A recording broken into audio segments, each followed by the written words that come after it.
Welcome to this episode of Athletic Training Chat. We're on with Dr. Abigail Chu, who works in a private practice as an athletic trainer alongside a massage therapist, another athletic trainer, and a physical therapist.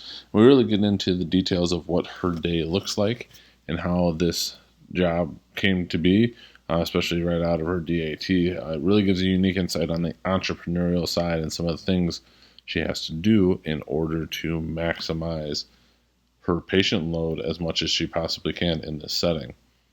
As always, we are powered by Mueller Sports Medicine. We can't thank them enough for their support of the podcast and the profession. Check out Mueller Sports Medicine for all your sports medicine needs, and especially their new Revive unit, which is the top of the line pneumatic compression device on the market. And now a word from our parent company, Clinically Pressed. Clinically Pressed is a 501c3 nonprofit that focuses on providing information and resources around the areas of fitness, nutrition, performance, and athlete safety. Through fundraising efforts and its own podcast, Clinically Pressed provides cold tubs around the country for athlete safety. It also tries to eliminate barriers to people's health and fitness goals through free resources and information. Clinically Pressed Company, making complicated simple through results that give back.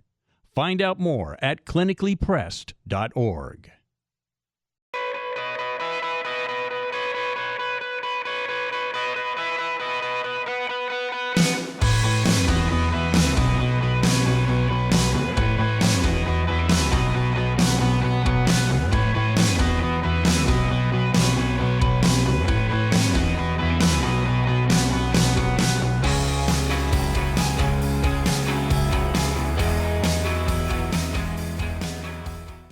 Well, welcome to this episode of Athletic Training Chat. We are on with Dr. Abigail Chu, who we connected through social media and just looking through what she's doing and the work she's doing is a more unique setting within the profession and definitely one that I think is gaining in popularity. And so I asked if she'd be willing to share kind of her story of how she got there and what that looks like. And so that's ultimately what we're here to talk about today.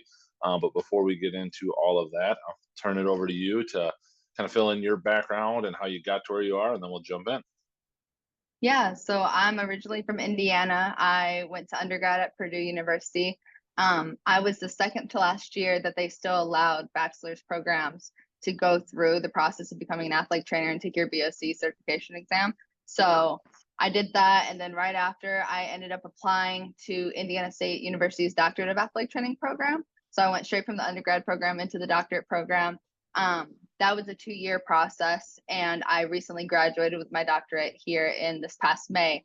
And then after that, I was job searching, and coming up in undergrad and grad school, I've worked in hospitals, I've worked in clinics, I've worked in primarily collegiate and high school sports. And I had this opportunity, one of my alumni, Dr. Brett, he actually had moved down to South Carolina for this position. It's a privately owned PT clinic owned by Jen Wallace, and she's a physical therapist down here in South Carolina. And I was intrigued by the idea of having a set work schedule and not being expected to work 60 to 80-hour weeks. So I took the jump and moved across the country, and now I'm here. And that's ultimately what we're going to talk about. That's awesome. It was your first job kind of right out of school, if you will, to a degree. But what you mentioned it a little bit, it's a private PT business, but what is Progressive Mobility PT? What is your role in the clinic and anything that kind of makes that clinic unique, if you wouldn't mind? Yeah, so honestly, the reason that I was really intrigued about this job was that it wasn't a big box store. So, the PT clinics that everybody knows the name of, and you can find 10 of them in the same town. It wasn't anything like that. Jen has been a physical therapist for years now and has owned this company for the past 3 years. And originally it was just her. She was just a physical therapist. And she ended up taking on Dr. Brett, who's an athletic trainer, and it was just them against the world for the longest. And then she realized that she could really make this into something that could really help the people of the Spartanburg, South Carolina area. She had a lot of people who had come in and said, like, hey, I've never been treated like a person before. I've always been treated like a number. So that's one of those things that really drew me in. She employs two athletic trainers between myself and Dr. Brett. She also employs a massage therapist, which is super great to have in-house, because typically every place I've worked as an athletic trainer previously, we've had to have massage therapists come in and work with patients. And they're only there like one time a week, maybe one time a month. So here, if something happens where I'm working with a patient, I'm like, hey, you would actually really benefit from talking to our massage therapist. A lot of times we can get them in same day. So that's always been a really, really great process here. We also have a front desk administration person, which definitely helps out with the day-to-day admin work. But in general, just making us different from other places, you get to know everybody. Like, I have had interactions with patients of Jen's, interactions of patients with Brett, and they walk in, and no matter who's there in the front office, you know that you're going to get a warm welcome. We already know your name, we know your background and story, and it's a lot more friendly and homey, if that makes sense. You feel welcomed right away, Sure. and you don't feel like you're coming into a clinic. So yeah. I didn't include this in the question, so if this doesn't go well, we can adjust it. But just in terms of kind of the legislation, ATs, practicing without, or however that works. I know just from my own personal experience in the state of Wisconsin, you had to have physician signature on protocol. We recently got that removed, so it's opened up a ton of doors for ATs that are wanting to go out on their own, that you no longer have to have that overseeing physician sign off on what you're able to do. What does it look like in South Carolina with that? And anything that you guys had to get creative, to kind of work with that, or if you wouldn't mind sharing some insight there? Yeah, so actually, when I moved down here, South Carolina just became a licensure for athletic trainers. So I before it thought I had was seen that just registration. happen. Yep. Yeah. So I was actually, my like license number is super, super small. And I was like, what is this? And it's because I was one of the first. But in terms of physicians, their legislation and state practice acts for athletic trainers is very, very loose. We're not a state where they're super strict about, oh, you can't use an EpiPen because that breaks the skin or anything like that. It's very similar to what I was using in Indiana, where in terms of like grade 5 mobilizations and things like that, as long as your physician, your like lead physician has signed off on you doing it and they're okay with it, then that's fine. So we have a physician who's here close in town who Dr. Brett already had a relationship with, and they had a conversation to add me back on there. But basically, it's just a contract stating that we're working directly under him. And if we have any questions or we need any collaboration of care, just to reach out, and we have that relationship established, which it really does help that it's not a small town, but everybody's very close knit in this community. So having those conversations was really great, because I know in bigger cities, it's very, very hard to find a physician that you trust to work under. And you definitely do not need to get into the details. This is just, some of the things that people have to work through. I know someone that was here in Wisconsin was trying to start up on her own and like trying to find a physician that would do it. And then it was the conversation of like, well, are they getting a percentage, or, what if there was any of that type of understanding or relationship needed, for that physician to essentially take on some liability. Anything that you feel comfortable sharing, that if you had to work through any of that, just I think would be enlightening for people to hear. Yeah, I actually was just talking to an athletic trainer the other day. She started up her own PRN business here in the South Carolina area, and we were kind of having that conversation. So it's funny that you mentioned it. But in terms of how that kind of works, reach out to other healthcare providers around the area and see which physicians that they've worked with and trust, which physicians that they have kind of created a relationship with, or that they know have good reports from patients, because that's where you get the rapport and the reputation. But then also, I would suggest going in and shadowing that physician and making sure that the way that they treat patients and the way they talk to patients and work with other healthcare providers kind of aligns with your goals as well. Because should you decide that you want to work with that individual or have a working relationship where you really do collaborate, you're going to want to make sure you're on the same page. But then in terms of payment, things like that, I've worked with previous athletic trainers who have said like, hey, we haven't paid them anything. It's just kind of mutual understanding that we're going to make sure that our company has personal liability and that all of our healthcare providers are going to have additional personal liability. And Otherwise, I have heard of a couple that have said like, hey, we pay a small fee every year just to have them sign this paperwork and to have that relationship. But it really does depend on the physician and the relationship that you have with them. Appreciate that insight, just because that could be a seemingly small or large hurdle depending on where you're at. Yeah. You kind of mentioned already the set work schedule, not the insane hours that can sometimes come with the more traditional settings, as drawing you to this type of work. If you can elaborate on that and just kind of a typical day for you and what that looks like.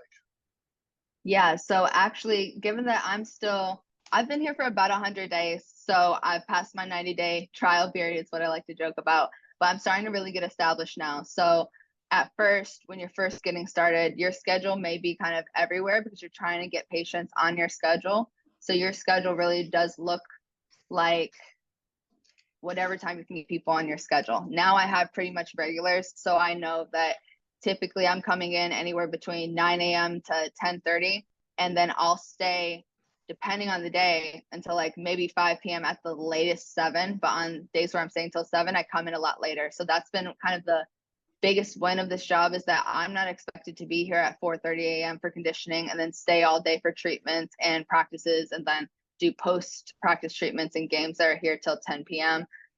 If I'm working late, I can come in late. And if I need to go to a doctor's appointment or something like that in the middle of the day, or if I have, like, I had to go get my car windshield fixed the other day and my license plate and everything like that, and I can take off that time in the middle of the day and fit my schedule around what I need to do, which has been really, really great, because I know working in a college setting, you're not allowed that. And when I worked in a high school setting, if you were sick and there was no PRN coverage, like, you're kind of out of luck. So for this position, it's been really great. And I know in terms of like athletic trainers in general, especially females, sometimes people struggle with the idea of how do I make this work with kids? And this is one of those positions that I know both of my coworkers have kids and they make it work. And it's a lot easier to be able to fit around. Do my kids have soccer games? Do I have to go pick them up from school? Things like that. So that's kind of one of the benefits of this environment, is being able to really make the schedule your own. Yeah, like record a podcast in the middle of the day. Again, appreciate you Yes. fitting that in. Um, Working with a small team, collaboration, are there unique services that you all provide to kind of help complement, or are you all, very general practitioners with, varying skill sets, or how is that kind of set up within the organization? Yeah, so we all kind of have our niches. In terms of certifications, they both have a dry needling certification. I don't. So up until I get my dry needling certification, if I have a patient who would benefit from dry needling, first 15 minutes or whatever that looks like for the patient's appointment, I'll have them dry needle. And if they have a patient, we just kind of switch real quick and monitor each other's patients and then switch right back. So in general, you are working with the same provider every single time. We're not switching you off to an aide, or we're not switching you off to intern or anything, which is really, really great. And it gets you a lot more personal time and relationships with the patients. But then in terms of niches, Dr. Brett, for example, my go-to guy for anything low back. Like, if I have a question and I'm not really sure, because I am generally like pretty new to the profession. I've only been in school for 7 years, but this is my first job. So if I have a question, I know exactly where to go to. For Jen, she primarily works with shoulders. She has history in the softball world. She played softball in college. So anything shoulders, that's my go-to person. But then primarily for me, everybody kind of has this understanding that I am really, really great with Parkinson's disease and management of Parkinson's disease as an athletic trainer. I started that in Indiana. I worked with some really great athletic trainers there who gave me all this training and got me inspired to do it as an athletic trainer, because it's not very common. But then I also work a lot with pediatrics, mostly because I have the energy to keep up with them and I have the imagination to match. But those are kind of my niches, those areas where some people don't necessarily feel comfortable. So it's been really great to kind of bounce ideas off from each other. And if you need help, hey, could you come sit in on this appointment, collaborate? We all have a really good working relationship together. That's awesome. Just following up on the Parkinson's, if you wouldn't mind, that again, not something you overly hear, and you hear a lot of people potentially, oh, I want athletic training versus PT because I wanted to work with athletes and not necessarily, some of those other very specialized medical areas. If you could share just kind of the TLDR of kind of working with Parkinson's patients and what that looks like. Yeah, so actually, this one is very new in the world of athletic training. When people say, okay, I'm making an intercollaborative team for my management, like, who am I going to include? You don't typically hear them say, I want to include an athletic trainer. But the benefits of an athletic trainer are that, typically athletic trainers have more time one-on-one to work with the patients than a physical therapist does, especially in those big hospital settings where they are passing you off to an aide or something like that. But we also have the medical knowledge to know how to work around your comorbid conditions. If you have had surgeries, things of that nature, where you go to people compared to personal training who may not necessarily have that knowledge in the healthcare realm, how to work around surgeries and things of that nature. So you get the best benefits of both worlds. But then when I was in Indiana, there was a group we had 6 athletic trainers, and 1 athletic trainer held their PT and AT licenses. So it was through a hospital network, and we had group classes where I received training on how to work with ambulatory patients, so patients who can still walk by themselves or with a cane or a walker. But then I also worked with patients who were seated, sedentary, couldn't stand up out of a wheelchair, things of that nature. And kind of what that looks like is, with Parkinson's disease, you feel like you're moving and making big motions or saying things really loud, but in reality, that big arm swing is really only about this much, or you're writing it smaller, or you're actually whispering, to the point that many people go non-vocal. So helping with LSVT loud and different certifications like that, right now, those are not available to athletic trainers unless you take those courses as an exercise instructor. But that has been a going conversation where they're starting to consider, like, maybe this does need to be opened up to athletic trainers. So there is the constant battle with that right now. But in general, there's so many different certifications you can take as an athletic trainer. I have a couple in Spanish because I am bilingual. I have a couple in English, just talking about how to continue keeping people moving and knowing that motion really is lotion. And we say this for a lot of different populations, but especially for Parkinson's disease, it's huge. Doing different things like boxing, Tai Chi, things like that as an athletic trainer, you have all of the education that you need. You know how to correct form, you know how to talk to people.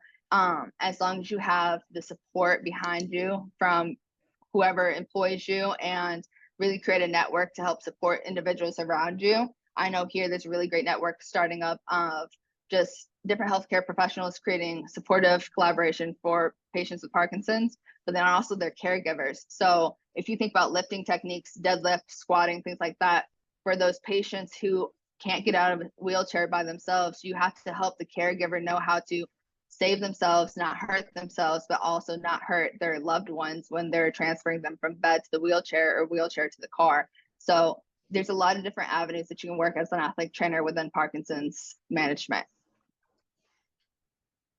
Thank you for that kind of tangent, but it was just the first time I had heard of that, so it's interesting. Especially, you mentioned pediatrics, the athletics, all the way up to Parkinson's. As the clinic as a whole, is it all cash based, or do you do some insurance work, or how does that all play into it and affect your daily life when it comes to some of that? Although you said having a front end person, the administration is also very useful in those situations. Yeah. So we are cash based primarily. However, we do offer patients the opportunity to provide them a super bill at the end of appointments, where we can do a regular bill, but we're giving it to you to submit a claim to insurance. The reason we do that, though, and honestly, this was one of my big buy-ins for coming to work here in South Carolina, is that a lot of times when I worked in the hospital setting or the clinic, you're limited by what insurance tells you that you can and cannot do. So if they're coming, they've been referred to you for a shoulder injury, and all of a sudden they're having low back, insurance is going to tell you, hey, you can't treat that. We're not going to pay you for it. Or they may say that dry needling or specific modality isn't necessary and they're not going to pay for it. So the idea of it is not to be limited by insurance, and to actually treat people with the things that you know is going to help them, and treat them like actual people versus a dollar sign, which is what insurance companies like to do. So we don't go directly through insurance, and we've had a lot of good feedback from it, honestly, because I've had people who have said, hey, I can't really afford that right now. I'm going to go to this company because they take my insurance. And that happened when I first moved here, and they actually came back and said, hey, I remember how you treated me when I first got here, and I want to come back because you actually treated me like a person and you wanted me to get better versus just getting me in and out the door for a check. And I was like, that's why I do what I do. So That's awesome. What has been some of the, or one of the biggest challenges in just starting in this work setting, especially it being, first job right out of the gate? yeah, I would say for that, it's getting people on your schedule. So in a college setting, you're like the one or one of six maybe Yeah. healthcare providers there. So if they want treatment, they have to come see you. They don't really have an option. Same thing with high school, like you're there and you're the only one available, versus if you're in a hospital setting or an outpatient clinic and you're working for a big company, you have referrals and they're constantly referring to you.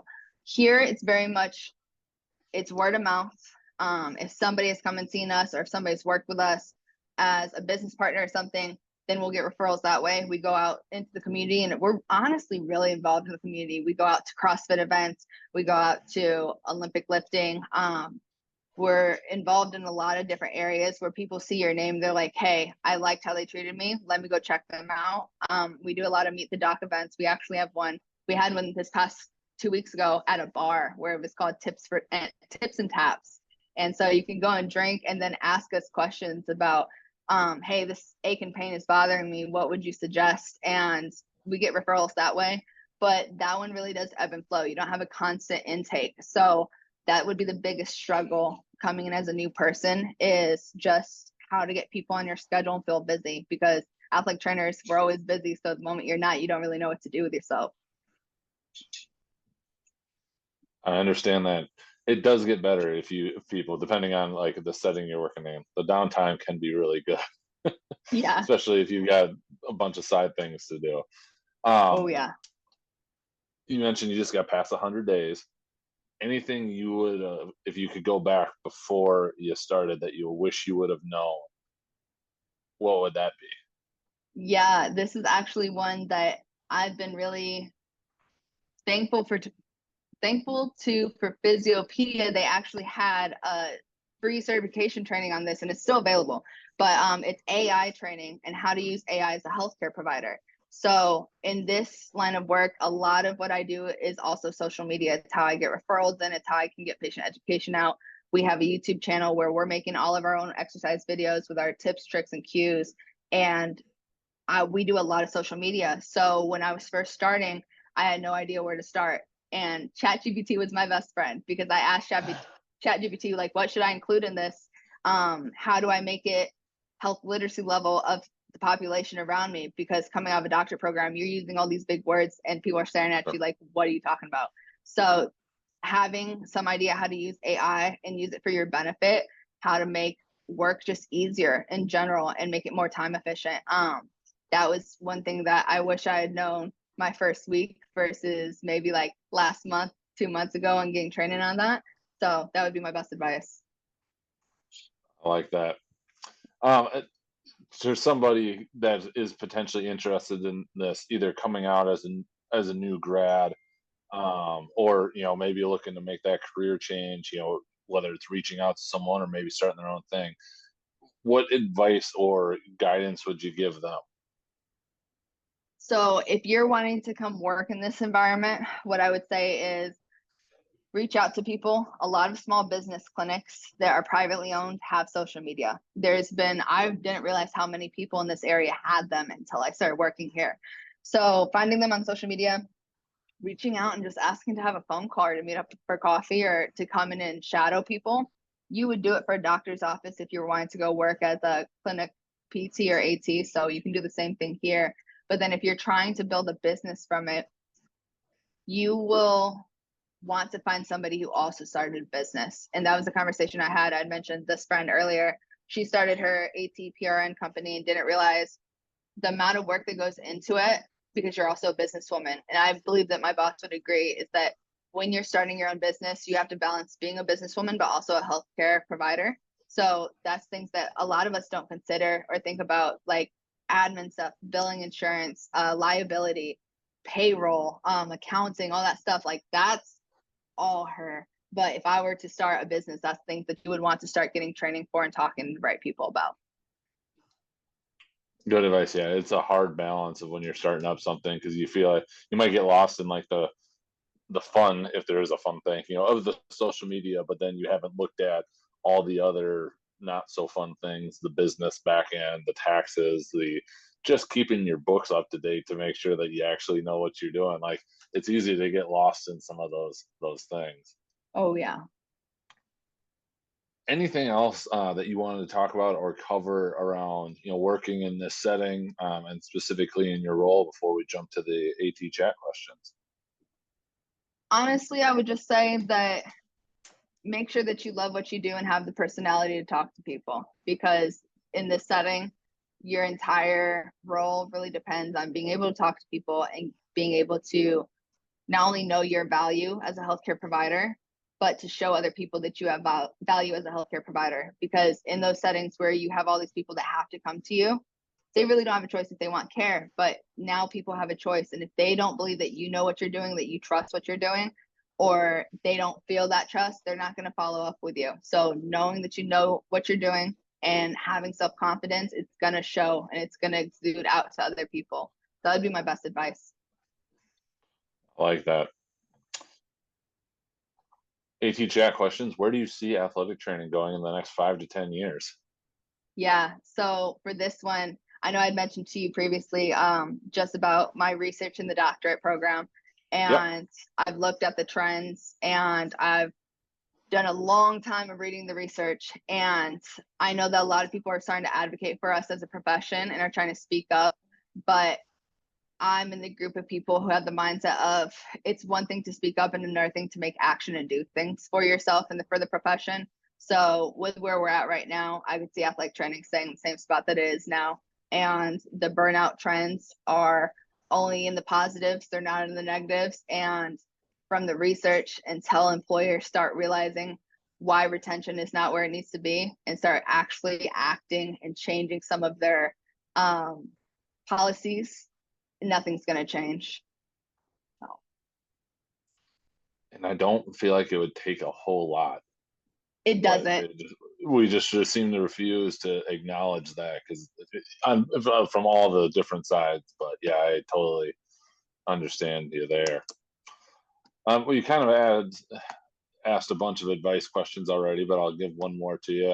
Obviously, being still early in your career, what advice would you go back and give yourself at any point during the school or just the starting off, if you could go back and give that? I would tell myself to always ask why. So a lot of healthcare professionals, a lot of healthcare professionals that are seasoned will tell people, well, this is what it is, and this is why, or I do this because it's how I've always done it, and my preceptor before me did it this way. And that can send you down a rabbit hole of trouble. Actually do the research, understand why you're doing the treatment or the rehab approach that you're doing. What's the logic behind it? What's it doing physiologically? How is it actually benefiting, and how is it working? And if you don't know the answers to those questions, look it up. Because if a patient were to ask you, or if later on down the line you were to be sued and they ask you in a court setting and you have no idea, it's because somebody told me to do it, you're in a world for trouble. So that would be my best advice to any young athletic trainer. I used to drive my students nuts when they come in and say, this is what I want to do today, and be like, okay, why? And I warned them that it was going to happen. And I was like, you guys should always ask me too, because if I can explain it to you, then at least it appears that I know what I'm talking about. So it's a win-win for us all. Yeah. What has been the most influential resource you have found in your career? I was thinking about this one when I looked at all the questions, and I know that I'm on this podcast, but I'm going to say this. It's AT Corner Podcast. When I was a student, they were still a thing. And they still are a thing. Oh yeah, they're amazing. And they're great. It's having the CEUs, it's having the educational piece, but also hearing from other athletic trainers, because athletic trainers, if you're in an area where there's only one or two of you in the area and you don't have a coworker, you can't see what everybody else is doing or live off from other people's experiences. So having that resource and knowing like, hey, I'm not the only person who's experienced this and this is what they did. I always would comment and question them and say, hey, this is going on. Do you have any feedback? And they are really great about answering. So that would be my most influential resource. Yeah, shameless plug for them. We do a lot of work with them under our bigger clinically press with the CEUs and stuff. So check that out. We got a bunch of free ones of theirs, but they're great on the like experience ones, like you said, but then also the educational side. Um, I'm pretty sure Randy leads that one, but that guy does a deep dive into everything. I can only imagine the amount of articles he reads, which is awesome for him, and it benefits all of us. So shameless plug there. But yes, even though I don't know if podcasts compete in however that is, they're fantastic. Yep. As an AT in your role, how do you take care of yourself?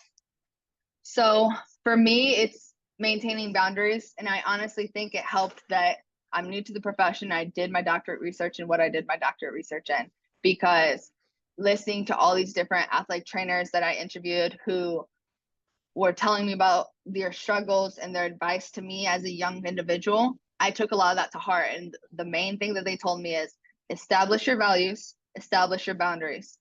How are you going to not let work intercede into your personal life? And then once you have those, write it down and keep yourself accountable. Stick to that, because the moment that you slide on your boundaries once, people will start taking advantage of that, and they'll start using your emotional cues on, hey, I understand that you don't want to work a 60-hour week, but this person really needs you. And I feel like all of us as athletic trainers, we're in it for a lot of different reasons, but one of them is that we're here to help people. And so for me, that really got to me when I was younger, especially in graduate school, and I would stick there for more hours than I need to be. So now I'm really sticking my boundaries to protect myself. I think that's a great advice for everyone, especially when you actually researched it like that. Yeah. This may tie right into that, but we'll ask it. If you could change or eliminate one thing, could be a modality, a common practice, or a mindset, anything of your choosing in the field of athletic training, what would it be? So actually, this one's kind of not related, but it's cookie cutter patient care. So I'm of a big notion that everybody should not be given the same exercises. Everybody should not be given the same educational materials. And yeah, it takes a lot more work on the front end, but in terms of being patient centered and actually advocating for your patients and giving them all their learning accommodations, I'm neurodivergent, I have ADHD.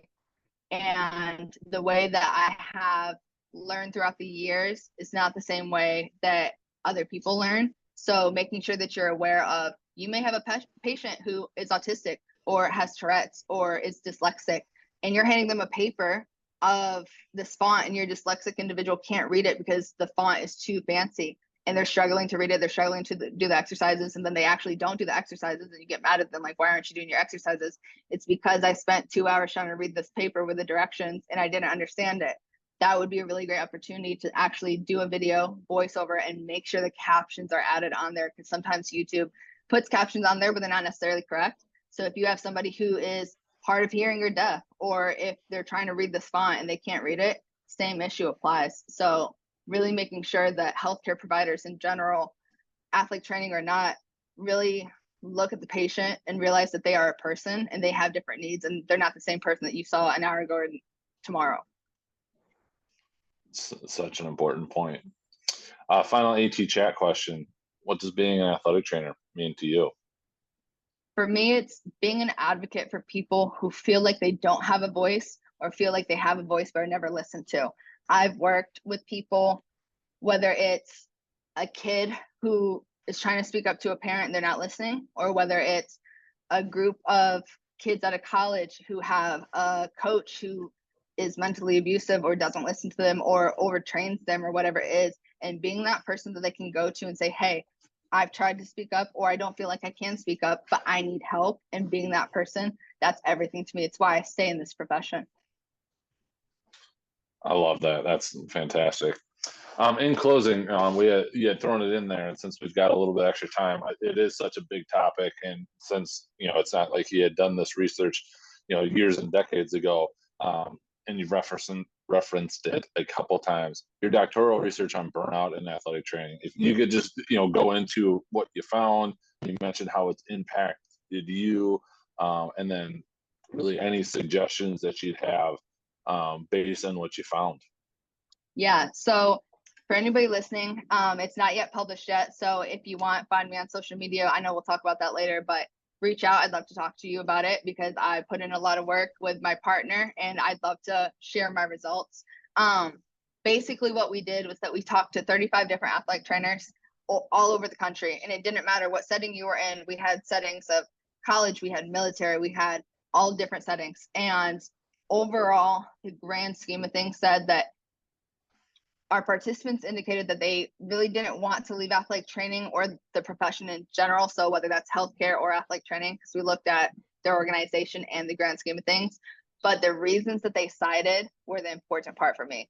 And that's that a lot of people either were content in their placement and they were happy with their job, or it was a matter of, I don't have the training to go be in another profession, or I'm going to take a pay cut because I've worked here for 25 years. And if I go find another athletic training job, I won't be the head AT anymore. So I can't afford that pay cut. My family's established here. I have kids in school, or I want to stick with the devil that I know. So having all these different reasons and really thinking about it, there are so many reasons why people are staying in this profession, even if they are burnt out. But there are also so many reasons that people are staying as well. And a lot of them are things like having that emotional tie with your patient population and the surrounding families, especially if you're in a college or a high school setting, or having your established family system and your friends, or not wanting to move away from family, or maybe you actually really do like your job. But coming off from the job side of it, for the people who said, I like my job, but these are the reasons that I would leave if it happened, overall, we found out that there's so many different factors that employers actually have a handle that they could fix. And I know you mentioned that they would really be easy. One of them was role conflict. So role conflict being, do we know exactly what we are doing as an athletic trainer? Do the coaches know that we're not water boys, so that we're not the facility maintenance, or we're not supposed to be cleaning out gutters? Because I've actually had an athletic trainer who was expected to clean out the gutters. So things like that, actually knowing what your job is and sticking to that job and advocating for yourself. But on that same end, a lot of people got really sick of having to advocate for themselves in the profession continuously, saying, hey, I am a healthcare provider. You don't need to be coming into my clinic acting like it's your personal playground or that I'm a babysitter, because I'm not. I'm a healthcare provider. That was a big one. Prolonged onboarding and orientation experiences. A lot of times when I talked to these individuals, they said, I went into a job and somebody had just quit. They threw me into football season, or they threw me into the job, and it was a learn as you go and play it by fire. And they weren't comfortable with that. And they didn't realize all the things that they need to know about for their position until months down the line, if not a year after. And I actually had one person tell me that in their position where they were thrown in, they actually got in trouble a year later because they were told, hey, you never did this, but they never received the training on it. So making sure that you're having that and the regular communication between higher ups and the athletic trainers in big organizations like colleges and hospital systems.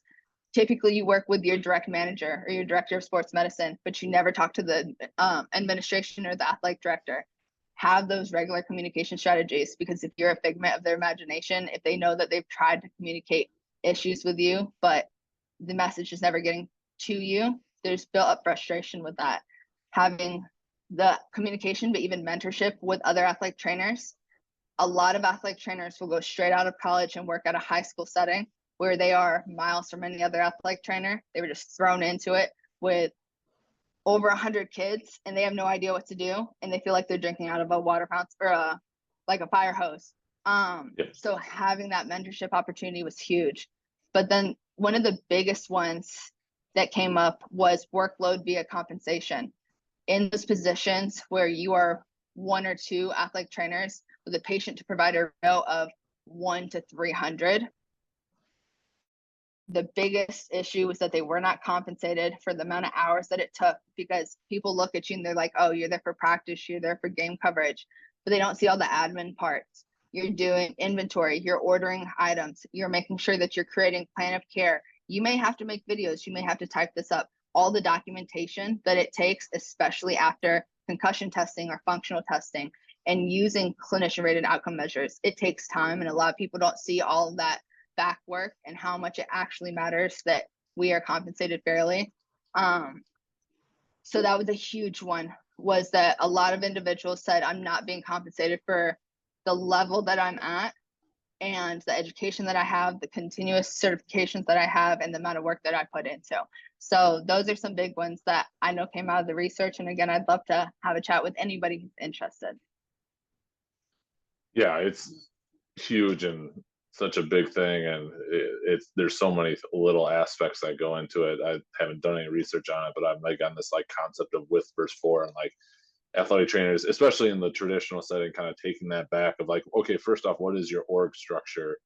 But do you actually work for coaches, or do you just work with them? And just that mindset of switching, that you work with them and that like you're not really on their staff. And I know even in my collegiate experience, like having that conversation with some coaches took them aback a little bit, but I think it brought a just new level of like ownership. And not that anybody, an 18 needs to walk around, with their chest puffed up or anything, but just, that, and encouraging staff members to, this is the way it works. Like they know where you're at. They can come ask you a question. You don't always have to be going to them, and some of those little things that I think can help with that job satisfaction. And I agree, just even looking at the hours are the hours, and sometimes they are unavoidable, but making sure that you are trying, which it's uncomfortable as hell to not be there when you don't actually need to be there.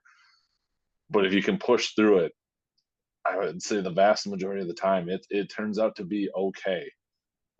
With some of those switches, it sucks, and I'm a people pleaser by nature too, so I get it. But boy, when you implement something and it's better for you, and you can argue it's better for the athletes, it is a game changer. So yeah, definitely. Well, with all of that, if people did want to connect with you, what is the best place for them to do that, find you? Yeah, I actually have a professional Instagram. It's progressive mobility _ Dr. Abby.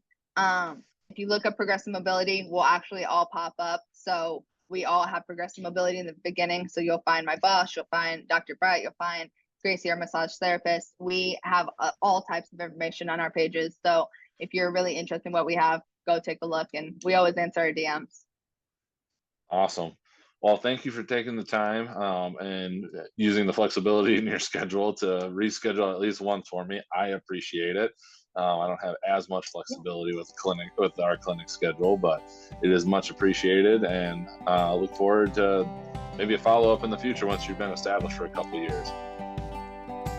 I would love that for sure. Awesome. Well, thank you again. Thank you.